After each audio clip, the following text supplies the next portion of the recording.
오늘 하나님 말씀은 신약 성경 디모데후서 제2장이 되겠습니다.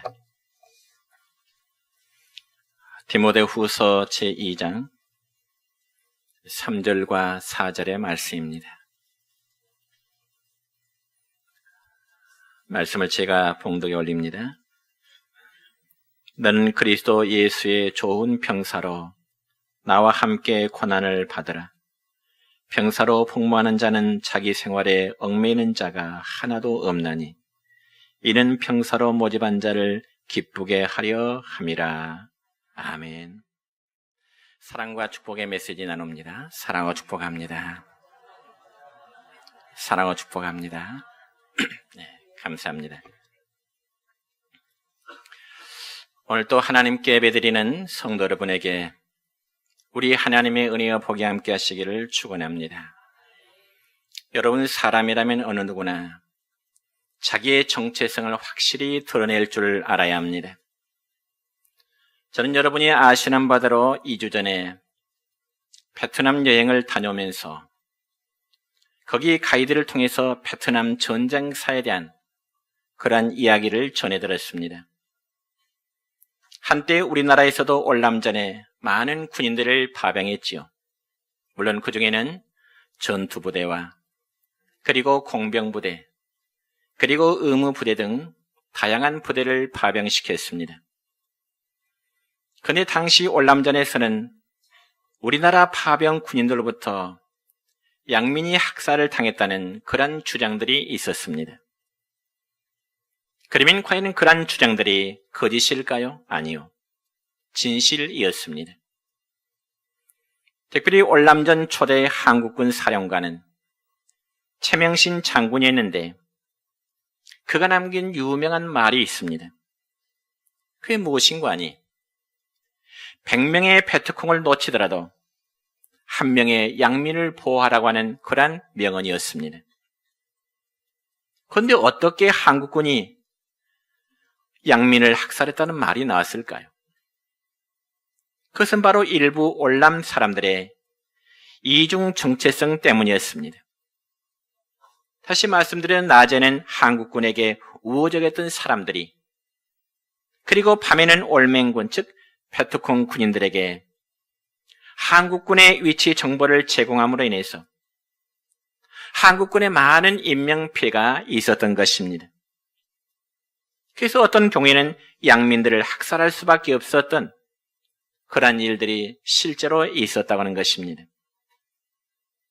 그러니까 사람은 자기의 정체성을 확실히 할 줄 알아야 된다는 것입니다. 그렇다면 과연 오늘 성경에서는 우리 성도들의 정체성에 대해서 뭐라고 말씀하고 있을까요? 오늘 본문 3절의 말씀 보면 이렇게 기록되어 있습니다. 너는 그리스도 예수의 좋은 병사로 나와 함께 고난을 받으라. 그러니까 우리 성도를 향하여 군인, 즉 병사에 비유하고 있는 것입니다. 여러분, 특별히 하나님을 섬기는 신앙생활은 나라를 지키는 병사와 유사한 점이 참으로 많이 있습니다. 왜냐하면 군대는 적의 침략으로부터 국민의 생명과 재산과 그리고 국토를 지켜야 하기 때문입니다. 여러분, 그래서 우리나라 역시 남북의 긴장 상태 속에서도 우리가 국민들이 평화로운 가운데 생활할 수 있는 것은 추운 날씨가 되었던지 아니면 뜨거운 무더운 날씨 속에서도 나라를 지키며 고생하는 우리의 젊은이들, 즉 군인들이 있기 때문인 것입니다. 그와 마찬가지로 우리 성도들이 하나님을 섬기는 신앙생활 역시 사탄과 싸우는 것과 마찬가지입니다. 그래서 이러한 싸움에서 우리가 이겨야 우리의 믿음의 생활을 온전하게 할 수 있는 것입니다. 여러분, 운동 경기에서 2등을 했다면 은메달로서 참 영광스러운 일이지만은 그러나 전쟁에서는 2등이 없다고 하는 그런 말이 있습니다. 여러분, 학생이 학업 성적이 2등이라면 우등생으로 정말 칭찬을 받을 만하지만은 전쟁에서의 2등이라는 것은 곧 그 나라의 패망을 의미하는 것입니다.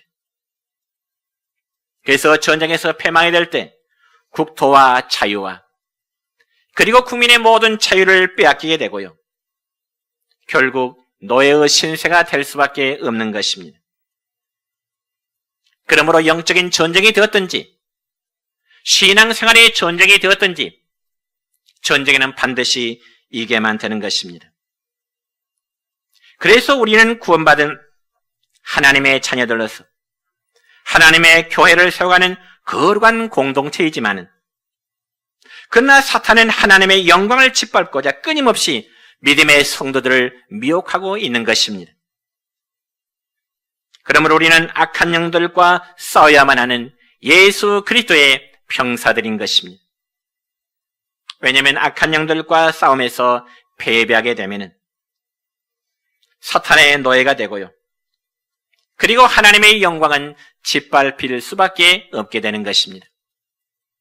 그렇다면 우리 모두가 예수 그리스도의 좋은 병사가 되기 위해서는 과연 어떤 자세를 지녀야 될까요?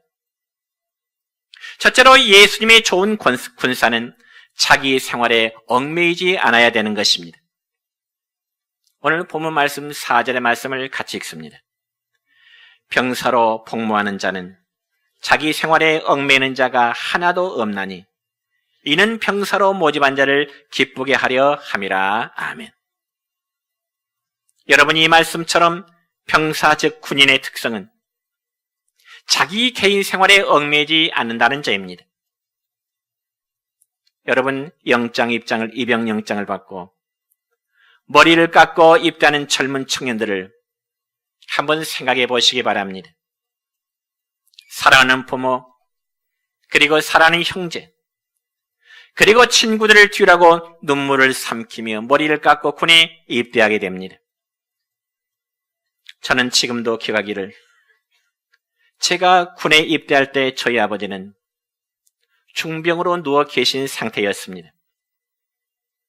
그리고 저희 어머니가 저를 군에 보내실 때 뒤에서 눈물을 훔치시던 그 모습을 저는 지금도 기억합니다.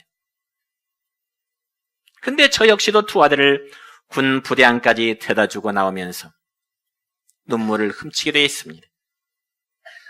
물론 수많은 아들들이 머리를 깎고 군에 입대했지만은 그 가운데는 정말 가정 형편이 딱한 사람들도 있을 것입니다. 그렇지만 그 어떤 경우도 신성한 국방의 의무를 수행하기 위해서는 입양하는 아들의 발걸음을 붙들 수는 없는 것입니다. 왜 그럴까요? 국가가 있어야 우리의 사회가 평화로울 수 있고, 국가가 있어야 우리의 가정이 존재하고 우리의 이웃이 있기 때문에 그렇습니다. 그래서 하나님을 섬기는 우리의 신앙생활도 마찬가지인 것입니다. 우리가 신앙생활할 때 그 무엇에도 얽매이면 안 되는 것입니다. 세상이 어떤 것에 얽매여 성도로서의 본분을 다하지 못한다면 그의 영혼은 파멸에 이를 수밖에 없는 것입니다. 특별히 우리가 구약 성경의 창세기의 말씀을 보면은 소돔과 고모라 성이 하나님의 저주로 인해서 멸망을 받을 때 하나님은 천사를 통해서 롯의 가족들에게 뒤를 돌아보지 말고 빨리 이 성에서 도망하여 피하도록 그렇게 말씀을 주십니다. 그럼에도 아브라함의 조카인 롯의 아내는 어떠했습니까? 성경에 보니까 롯의 아내는 화려한 소돔성과 고모라 성에 대한 그 아름다운 미련을 버리지를 못했습니다. 그리고 심판의 유황불이 비같이 쏟아지고 있는 그 상황 속에서도 뒤를 되돌아보다가 성경에 보니까 결국 롯의 아내는 소금 기둥이 되었더라 기록되어 있습니다. 이 말씀이 바로 창세기 19장 26절의 말씀입니다. 같이 읽습니다. 롯의 아내는 뒤를 돌아보았으므로 소금 기둥이 되었더라. 아멘.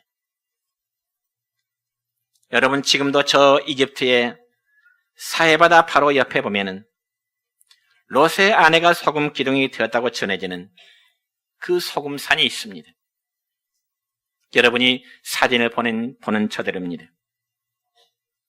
여러분, 이 사진을 가운데 오른편 사진에 보면은 롯의 아내가 소금 기둥이 되었다는 산에 안내 표지판이 있지요. 3개국어로 쓰여 있네요. 맨 위에 보니까 히브리어로 롯 이슈아, 즉 롯의 아내라고 하는 히브리어가 써졌고요. 그리고 가운데 보면 아랍어인데 저는 아랍어 모릅니다. 세 번째는 롯's 와이프, 롯의 아내라고 하는 안내판 표지판이 세워져 있습니다.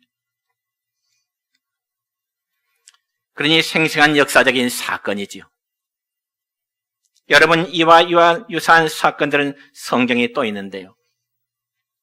예수님의 제자인 가룟 유다는 돈의 유혹에 사로잡혀서 마치 롯의 아내가 소돔과 고모라 상에 그 화려함의 미련을 버리지 못하고 소금 기둥이 되어 죽은 것처럼 예수님의 제자인 가룟 유다도 돈의 유혹에 사로잡혀 예수님을 팔아넘기는 그런 일이 있습니다.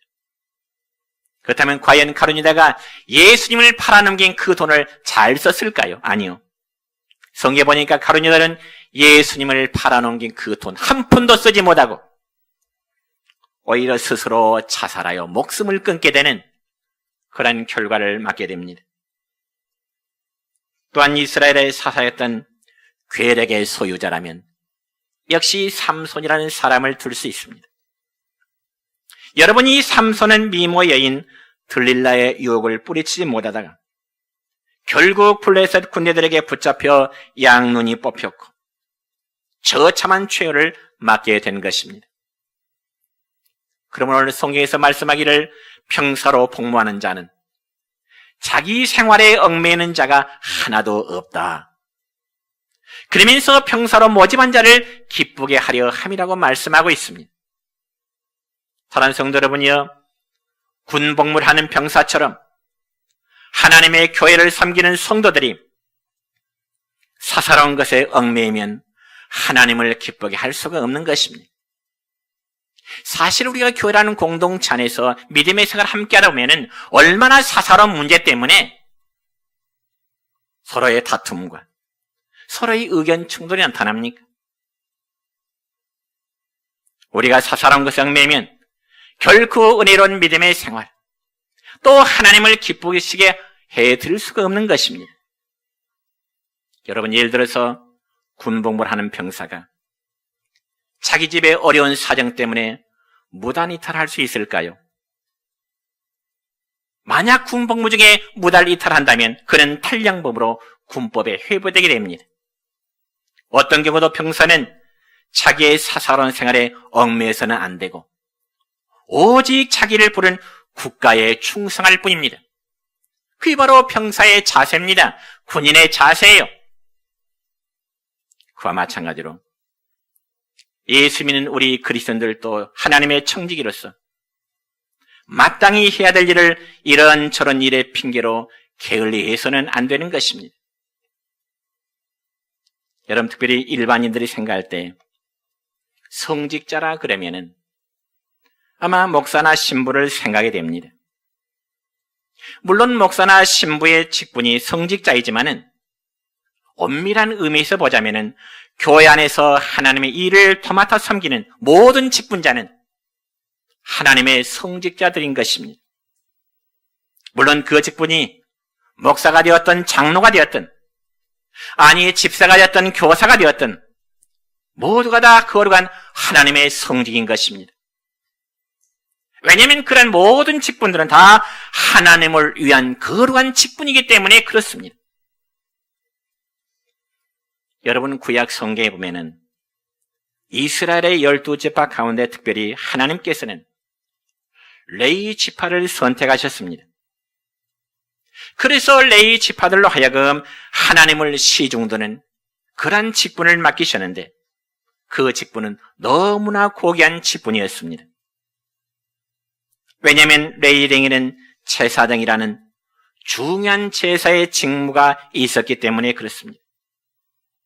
그렇다면 여러분, 레위 지파 중에서 제사장의 직무만 중요했을까요?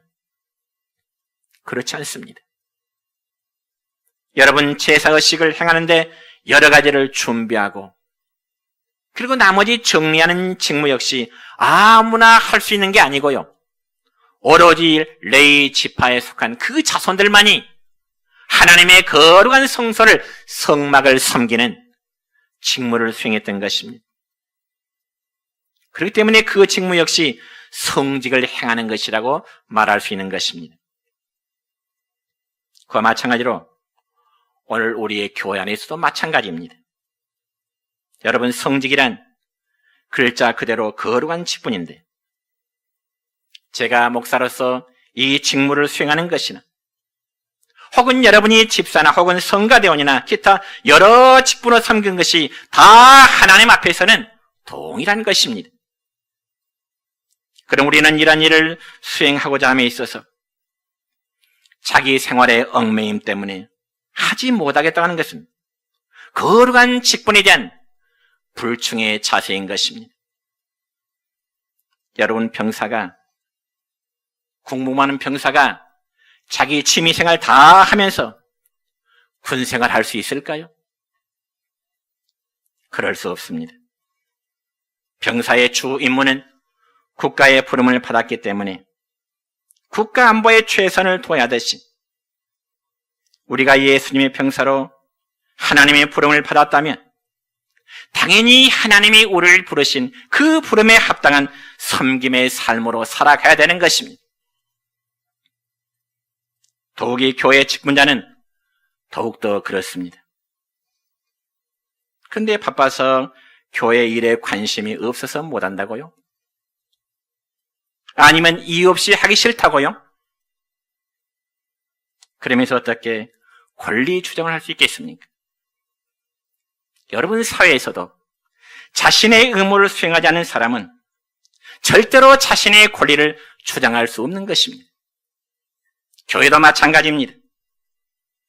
교회의 직분자가 자신의 직무를 수행하지 않고는 절대로 자기의 권리 주장을 해서는 안 되는 것입니다.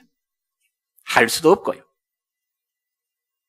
그러므로 레위 지파가 하나님의 성막에서 시중드는 일은 오늘날 교회 직분자들이 하나님의 교회를 받들며 시중드는 그러한 원리와 동일한 것입니다. 그래서 용사들이 자기의 생활에 얽매임이 없이 군복무에 충성해하듯이 교회 안에서 하나님이 우리에게 주어진 그 직분의 청직 역시 집사님이라면 집사님의 임무에, 권사님이라면 권사님의 임무에, 아니면 성가대라든지 교사든지 구역의 책임자 모두가 자신에 따른 임무를 충성되게 감당할 때 그리스도 예수의 좋은 용사된 자세의 삶인 것입니다.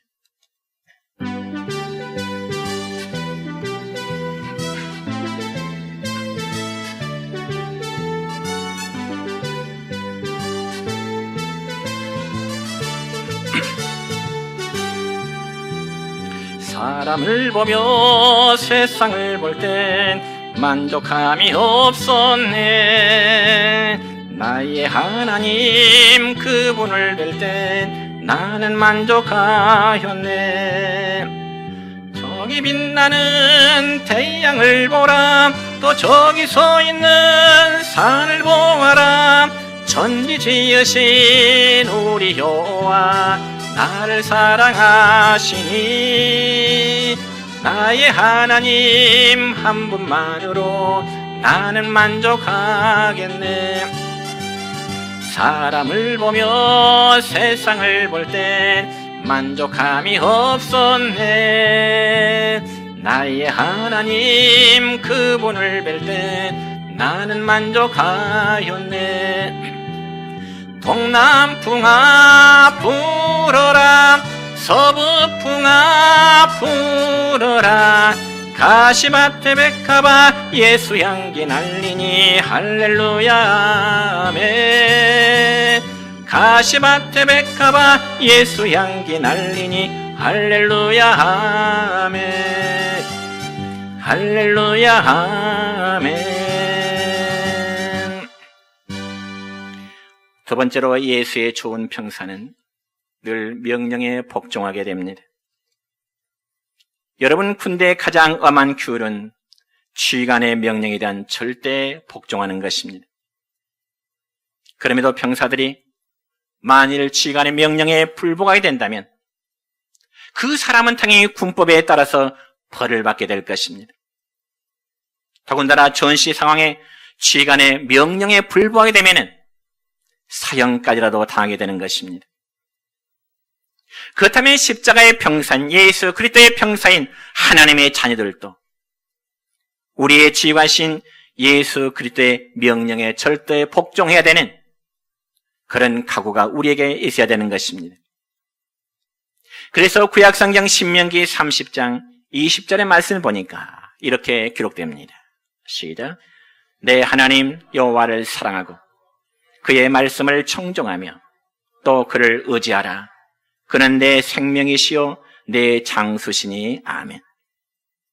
또한 히브리서 13장 17절 하반절의 말씀입니다. 시작. 너희를 인도하는 자들에게 순종하고 복종하라. 아멘. 여러분 이외에도 여러 곳의 말씀을 보면 하나님은 그의 백성된 성도들 그리고 청지기 직분자들에게 순종하고 복종할 것을 거듭거듭 강조하고 있는 것입니다. 여러분, 순종이라는 것은 자발적으로 이해하고 따라가는 것이 바로 순종이라는 의미입니다. 그렇지만 이 복종이라는 말은 이해가 되어서 따라가는 것이 아닙니다. 복종은 어디로 가든지 왜 가야 하는지 알지도 못하지만 복종은 그냥 따라가는 것입니다. 여러분, 특별히 실제로 남자들이 군생활 해보면 다 알겠지만은 군생활 하는 가운데 일반 병사들은 지휘관의 의중을 다 알지를 못합니다. 그리고 실전의 상황 속에서 일반 병사는 전쟁의 상황을 잘 이해하지 못해요. 그저 지휘관이 공격 앞으로 하면 공격을 하는 것이고 지휘관이 일단 후퇴하면 뒤로 물러날 뿐인 것입니다. 여러분, 특별히 일본의 전쟁사에 보면 가미카제라고 하는 자살 특공대가 있었습니다. 그래서 이 가미카제라는 말을 한문으로 쓰면은 신풍이라는 글자를 쓰게 되는데요. 그런 유래가 있습니다. 때는 우리나라 고려시대에 이 몽골이라는 나라는 일본을 침공하고자 했습니다. 그래서 저 우리나라 고구려 연합군과 이제 연합해서 수많은 배를 이끌고 일본을 침공하려는데 첫 번째, 두 번째 큰 태풍을 만나서 몽고와 고구려 연합군의 배가 바다에 수장되어 버렸습니다. 태풍에. 첫 번째도 그렇고 두 번째도 그렇고. 그자 일본 사람들은 그 태풍을 자기들이 섬기는 신이 일으켜서 이제 지켜주었다 해서 신풍이라, 가미카제라 그런 단어가 이루어집니다. 그리고 나서 일본은요, 세계 제2차대전 말기에 이 세계의 정복의 원대한 꿈을 이루고서 미국의 저 진주만을 공격하게 됩니다, 일본이. 그러나 진주만 폭격 후에 미국의 이제 반격에 일본의 공격에 제동이 걸리게 되죠. 그래서 태평양 전쟁에서 점점 전세가 불리어진 그 일본군 사령관은 발악적인 명령을 하나 내립니다. 그건 바로 일본 조종사들이 전투기에다 폭탄을 가득 싣고 미 함대를 향해서 돌진하면서 자살 공격을 하라고 하는 그 무시무시한 자살 특공 명령을 내리게 되는 것이죠. 그자 일본군 조종사들은 그 사령관의 명령을 받아서 전투기와 함께 미 함대를 향해서 돌진하게 됩니다. 장렬히 죽어왔던 그런 사건이 있습니다. 그래서 그들을 향해서 가미카제, 즉 자살 특공대라 불려지는데 그게 바로 지휘관의 명령에 복종하는 군인 정신일 것입니다. 그러나 지휘관의 명령에 따랐지만은 실패하는 경우도 있지요. 바로 방금 말씀드린 일본의 경우가 그렇습니다. 이처럼 투철한 군인 정신에도 불구하고 일본은 2차 대전에서 그들은 패망했습니다. 왜냐하면 그들의 명령권자는 바로 사람이었기 때문에 그렇습니다. 그렇지만 예수 믿는 성도들이 우리의 지휘관이신 예수 그리스도를 의지하며 그분의 명령을 따르는 자에게는 삶의 실패가 없을 것입니다. 왜냐하면 예수님은 단순한 사람이 아니라 그분은 바로 전능하신 하나님이시기 때문에 그렇습니다. 그러므로 하나님의 명령에 순종하고 복종하면 영광된 날이 있을 줄 믿으시기 바랍니다. 그 약속이 바로 구약성경 신명기 10장 12절로 13절까지 기록된 말씀입니다. 시작. 내 하나님 여호와께서 내게 요구하시는 것이 무엇이냐? 곧 내 하나님 여호와를 경외하여 그의 모든 도를 행하고 그를 사랑하며 마음을 다하고 뜻을 다하여 내 하나님의 여호와를 섬기고 내가 오늘 내 행복을 위하여 내게 명하는 여호와의 명령과 규례를 지킬 것이 아니냐. 아멘. 내가 오늘 네 행복을 위하여, 하나님은 우리에게 행복한 삶을 주시기 위해서 너희가 내 명령을 지키라고 그렇게 말씀하십니다. 이처럼 하나님의 명령에 복종하는 것이 삶의 승리를 얻는 지혜임을 믿으시기 바랍니다. 세 번째로 예수님의 좋은 평사는 늘 소망으로 가득하게 됩니다. 여러분, 군인들에게는 좋은 무기 못지않게 중요한 것은 군인들의 사기입니다. 즉 반드시 싸워 이긴다는 확신에 찬 용기입니다. 그래서 전쟁터에 나가는 용사라면 이러한 사기가 충만할 때 상상 밖의 힘을 발휘하게 될 것입니다. 그렇다면 예수님의 용사들인 하나님의 자녀들에게 있어서 사기란 무엇일까요? 그 바로 믿음과 소망인 것입니다. 그래서 소망이란 것은 현재 없는 것에 대한 바라는 것입니다. 현재 없는 것에 대한 바람이에요. 그게 바로 믿음이요, 그게 바로 소망입니다. 그리고 또한 소망이란 우리가 믿음으로 기도하며 노력할 때 그 꿈들은 우리에게 현실로 이루어지게 되는 것입니다. 그래서 성경에 보면은 100세 아들 이삭을 얻은 아브라함의 경우가 그러했고요. 또한 가나안 땅을 소유한 이스라엘 백성들의 경우가 그러했던 것입니다. 그리고 블레셋 나라 골리앗을 맷돌로 죽인 다윗의 경우도 그와 마찬가지입니다. 이들은 모두 간절한 소망을 이루기 위해서 하나님의 능력을 믿은 결과였던 것입니다. 여러분, 이런 실화가 있습니다. 제1차 세계대전 당시 영국군 가운데 더글러스 헤이그라는 장군이 있었습니다. 그런데 이 더글러스 헤이그 장군이 취하는 부대가 점점 전세가 불리해져가는 그런 상황에 한 친구가 더글러스 헤이그 장군에게 말합니다. 여보게, 지금 전세가 굉장히 불리한데 전세의 상황이 지금 낙심이 되지 않나? 그렇게 물었습니다. 그때 더글러스 헤이그 장군은 이렇게 답하죠. 낙심이라니, 하나님이 다스리는 천하에 내가 지금 하나님과 함께 살고 있는데 나에게 결코 낙심이란 없다네. 그렇습니다, 여러분. 이 세상은 하나님이 다스리는 세상입니다. 믿으십니까? 그렇기 때문에 하나님을 믿고 섬기는 성도들은 언제나 하나님이 함께 하신다는 그 사실을 우리가 분명히 믿어야 되는 것입니다. 그리할 때 비록 어려운 고난이 있을지라도 그 고난은 우리를 연단하는 과정일 뿐 승리는 이미 확정되어 있음을 믿으시기 바랍니다. 그러므로 하나님의 자녀인 우리들은 비록 큰 어려움이 있다 할지라도 낙심과 그리고 포기라는 것은 비신앙적인 행위입니다. 왜냐하면 우리가 어려울 때 하나님께서는 우리를 위해서 일하실 때이기 때문에 그렇습니다. 그러므로 이사야 41장 10절의 말씀엔 이런 말씀이 있네요. 시작. 두려워 말라. 내가 너와 함께함이라. 놀라지 말라. 나는 내 하나님이 됨이라. 내가 너를 굳세게 하리라. 참으로 너를 도와주리라.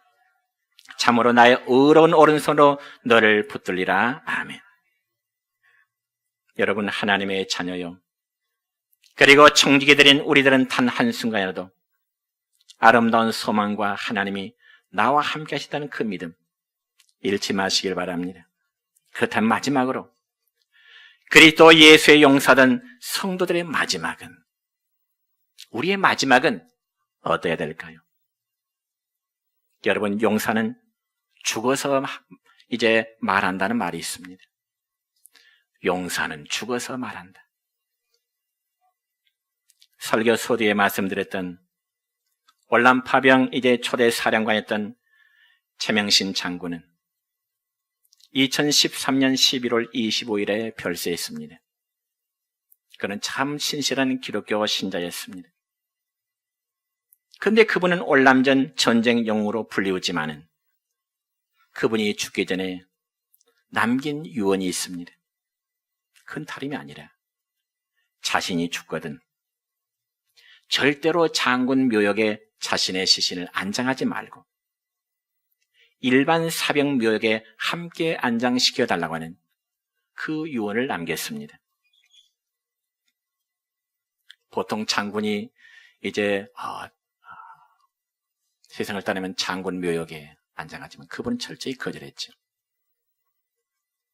그래서 그분의 유언대로 일반 사병들의 묘역에 안장되는데, 그 이유에 대해서 묘배는 이렇게 쓰여 있습니다. 영어로 쓰여 있는데요. Because your soldier rest here, our country stands tall with pride. 즉, 이 말 다시 말해서 그대들이 이곳이 있기에, 그대들이 이 묘역에 안장되어 있기 때문에 우리의 조국은 있다는 말입니다.